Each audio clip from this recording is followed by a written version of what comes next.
The laughter from the lake shore was the first good sound this property had heard in years. My buddies from the unit were grilling. Their kids were splashing in the shallow water. And for a moment it was perfect. That's when I saw her, a blonde streak of fury marching down the hill from the manicured lawns of the Pinecrest Estates HOA, headed straight for my family. "Excuse me," her voice cut through the air, sharp and fake sweet. "This is a private community lake. You people need to leave immediately." My friend Mark, holding a burger spatula, just stared. I stayed in my lawn chair, taking a slow sip of my drink. "They're my guests," I said, my voice calm. "And this isn't community property." She planted her feet on the grass, a smirk on her face like she'd already won. "I'm the HOA board president, Brenda. Every inch of this lakeshore is under our jurisdiction. Your little picnic is a violation of at least 3 bylaws. Now pack up or I'll have no choice but to call security." I watched her. This woman who thought a clipboard made her a queen. I stood up slow and easy and walked toward the old oak tree at the edge of the water. I tapped the small weathered brass plaque nailed to the trunk, the one buried under ivy that I'd carefully cleared just that morning. "Brenda," I said, pointing to the engraved words. "It says private property, Lawson family. No trespassing. My grandfather put this here in 1958, your HOA, your houses. They're on the other side of that fence you all put up. You're the one trespassing." The smirk didn't just fade, it shattered. Her eyes darted from the plaque to my face, and for a second there was pure panic. Then it hardened into something uglier. "This is a fake," she hissed, her voice low. "You think you can just put up a sign? I know your type. You rent that rundown cabin. You have no standing here." She pulled out her phone, her fingers stabbing at the screen. "I'm not calling security. I'm calling the police. We'll see who has standing when you're all arrested for trespassing." She thought that was her power move. She had no idea what was coming next. The cops showed up faster than I expected. 2 officers, one young and looking eager, the other older with tired eyes. Brenda practically tripped over herself rushing to them. "Officers, thank God.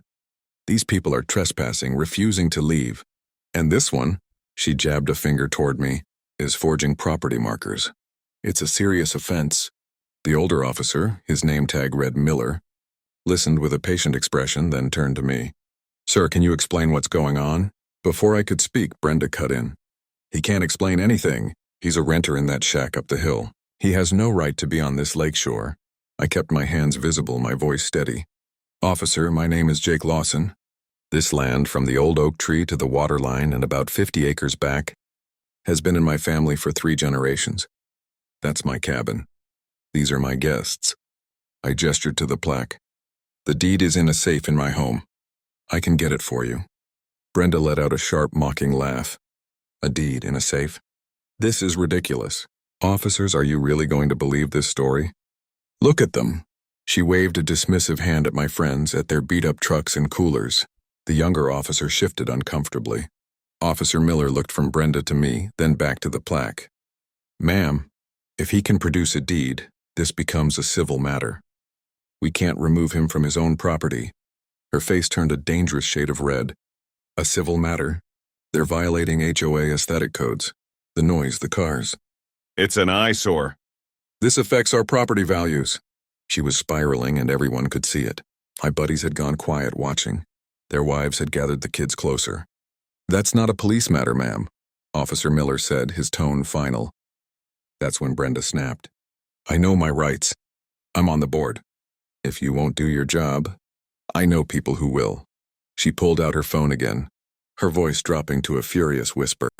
"David, it's Brenda. I need you. The lake, now. Bring the paperwork, and bring the tow truck." She hung up, a new, sickening confidence washing over her. "You think you've won? We'll see. The HOA has authority here, not some squatter."